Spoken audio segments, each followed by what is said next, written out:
صباح الخير عليكم، كي دايرين؟ لاباس عليكم؟ صحيحه بخير؟ كلشي مزيان؟ رمضان مبارك سعيد بالصحه والسلامه ان شاء الله، وباش ما تمنيتو يا ربي. اليوم جيت بغيت نشارك معكم واحد الوصفه اللي هي كتجي غزاله، واحد الفطائر تركيه كيجيو رائعين روعه، والحشوه ديالهم حتى هي كتجي شي حاجه اكسترا اوردينير، ومقادير ساهلين بساط، يقدر عليهم اي واحد. دونك يلا نشوفوا المقادير انصامبل. دونك في المقادير غادي نحتاجو 300 غرام ديال الدقيق، غادي نحتاجو 100 مليلتر ديال الحليب دافي، غادي نحتاجو 4 معلقه ديال المليحه، بيضه واحده، 50 مليلتر ديال الزبده دايبه، عندنا معلقه صغيره ديال الخميره الفوريه، وعندنا معلقه كبيره ديال سكر سنيده. بسم الله كنبداو باش هنا بسم الله غنبداو باش نعجنوا المقادير ديالنا. ماشي بالضروره ديروا العجانه، غير بيديكم كافي. دونك هنا درت الفورس ديالي. هنا كما كتشوفوا هاد الخميره الفوريه راه خليتها تتفاعلات، لان زدت فيها شويه ديال الحليب سخون مع شويه ديال السنيده وخليتها تتفاعلات. وهاد هاد هاد ليطاب هادي مهمه. المهم حنا غادي نبداو دابا بسم الله. نديرو البيضه ديالنا، المليحه، السكر، الزبده،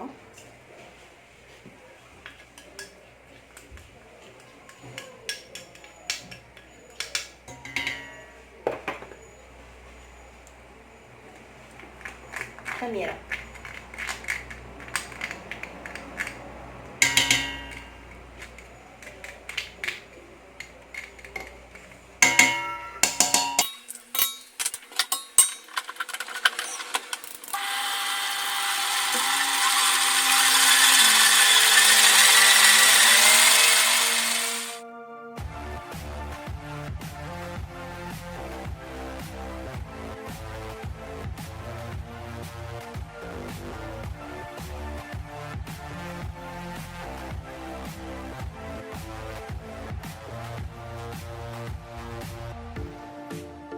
دونك دابا غادي نغطيو العجين ديالنا باش نخليوه يختمر، ومن بعد ندوزو نصاوبوا الحشوه ديالنا.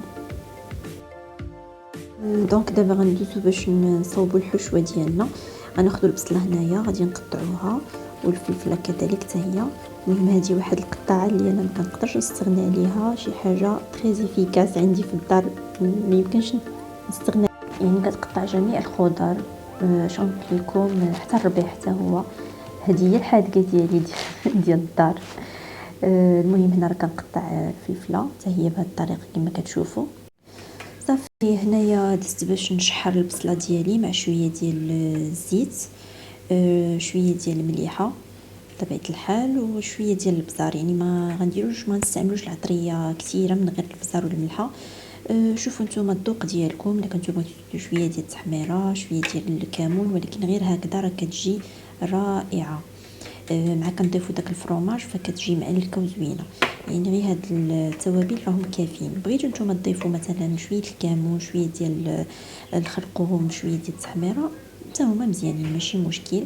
انا فضلت نخليها بحال هكا، حتى هي كتجي زوينه، لان ديجا انا مجرباها وجاتني مزيانه بهذه الطريقه هذه. وهنا كذلك غنزيدو شويه ديال القزبر والمعدنوس، حتى هو كيعطيها واحد النكهه زوينه. وبالنسبه للبصله راه زدت معها الثومه.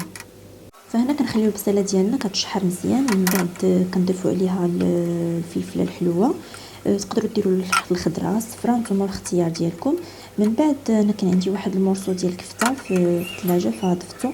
تقدروا نتوما ديروا الكفته، تقدروا ديروا الدجاج، تقدروا ديروا الطون، ولا تقدروا تكتفيو بها غير الخضر بوحدها، نتوما الاختيار ديالكم والطاقه ديالكم. هنا خصنا نخليو الحشوه ديالنا تتنشف مزيان، ما نخليوش فيها الماء نهائيا. دونك ها هي العجينه ديالنا من بعد ما ضاعف الحجم ديالها، غادي نخرجوها، غادي نخويو منها الهواء ديالها، نخويو الهواء، نخويو من هذاك الهواء ديالها اللي داخل. ومن بعد غادي نقسموها الكويرات صغار.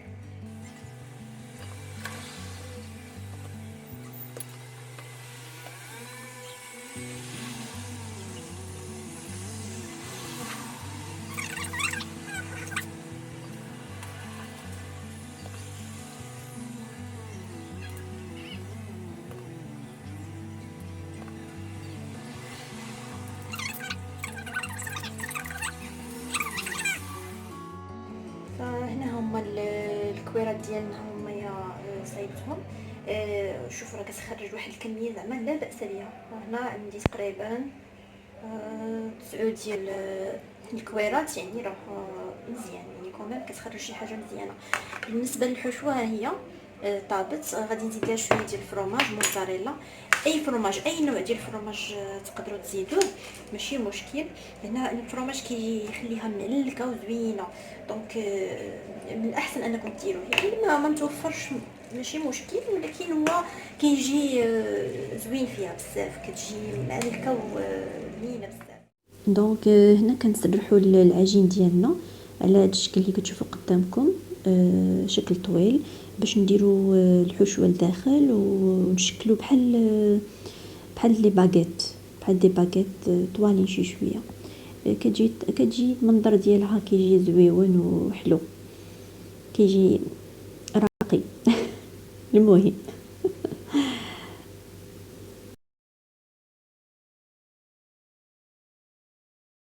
دونك وحاولوا ما تعمروش العجين بزاف باش ما تخرجش لكم الحشوه على برا، يعني غير القياس وصافي. وكنستمروا على هاد الطريقه هذه حتى كنساليو الفطائر ديالنا كاملين. وصراحه راهم كيجيو زوينين ولذاذ بزاف هاد الفطائر هادو، والوليدات حتى هما كيعجبوهم بزاف. يعني في هذا رمضان هذا يقدر الواحد يستغل ويديرهم في الفطور. حتى الوليدات مثلا بالنسبه للغدا ما كنلقاوهم بعض المرات ما نعطيوهم، يعني هادو ساهلين، كتجي كتلقايهم كتسخنيهم ليهم وتعطيهم لهم. ولا كمثلا الوليدات اللي كيتغداو في ليكول تقدري تحضريهم ليهم بكل سهوله، يديوهم معاهم ليكول يسخنوهم وياكلوهم تما. الوغ وجبه زوينه وسهله وصحيه بالنسبه للوليدات، حتى هما راه كيعجبهم بحال هادشي هذا، راكم عارفين.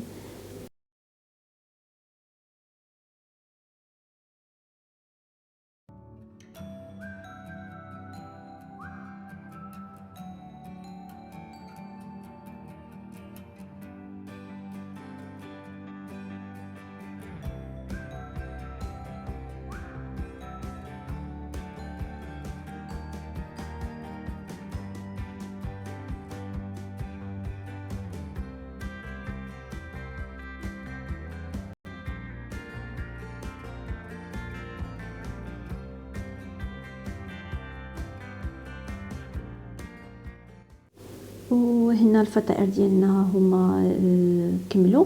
دونك غادي ندهنهم هنايا بشويه ديال البيض، درتو مع شويه ديال الحليب، ولكن صفرت البيض بوحدو، صفرت البيض مع شويه ديال الحليب. وغادي نزوقهم بشويه ديال الزنجلان، نتوما تقدروا تزوقوهم باي حاجه بغيتو، مثلا رقائق اللوز او جنجلان اولا حتى حبوب الخشخاش، حتى هما تيجي المنظر ديالهم زوين. وكنستمروا على هذه الطريقه حتى كنكملوا الفطائر ديالنا. دونك هما الفطائر ديالنا وجدوا من بعد ما دخلناهم للفران على درجه حراره 180 درجه، كيجيو رائعين غزالين. يا سلام يا سلام، زعما جربوهم ما غاديش تندموا. نتمنى هاد لا فيديو يكون نال الاعجاب ديالكم. الا عجبكم لا فيديو ديروا لي لايك، اشتركوا في القناه ديالي وفعلوا الجرس باش يوصلكم كل جديد. كنتمنى ان هاد لا فيديو ينال الاعجاب ديالكم. شكرا على المتابعه. Thank you so much for watching and see you in the next video. Bye bye.